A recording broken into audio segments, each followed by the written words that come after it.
Okay, that was about the PCBAD. Now let's talk about African swine fever as the opportunity for us now to re-emphasize the importance of the biosecurity. I really would like to clearly say this. The biosecurity is the only one way of true proactive approach of disease prevention. We have a lot of tools as a disease prevention, such as vaccine or medication or even pig flu or so.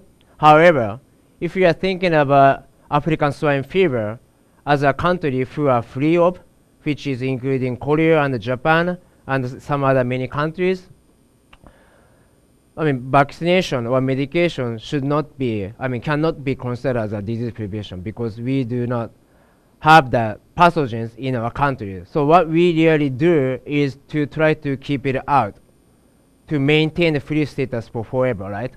So that's what it means by proactive approach. And the biosecurity is the only one who does this. So that's why we really emphasize the importance of biosecurity, especially for African swine fever or foot and mouth disease or classical swine fever for our case in Japan.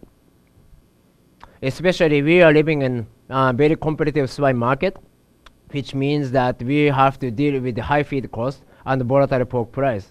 So as I already showed you in the very beginning of one of the slides, that disease such as PRRS or PCB2 or PCBAD or whatever can make a significant production loss in our industry.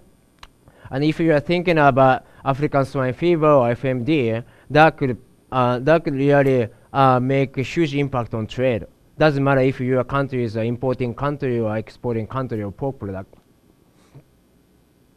I always have the 5 essences of biosecurity in my mind, and I'm always telling that to my clients or colleagues. Biosecurity has to be, again, science-based. It has to be truth, not a myth or false. Yet, biosecurity has to be practically feasible, which means that everybody can do in the farm. So that means that biosecurity has to be very organized and simple. And of course, biosecurity has to be effective, can be measured by cost and benefit. And most importantly, bioassay is not the one-shot deal.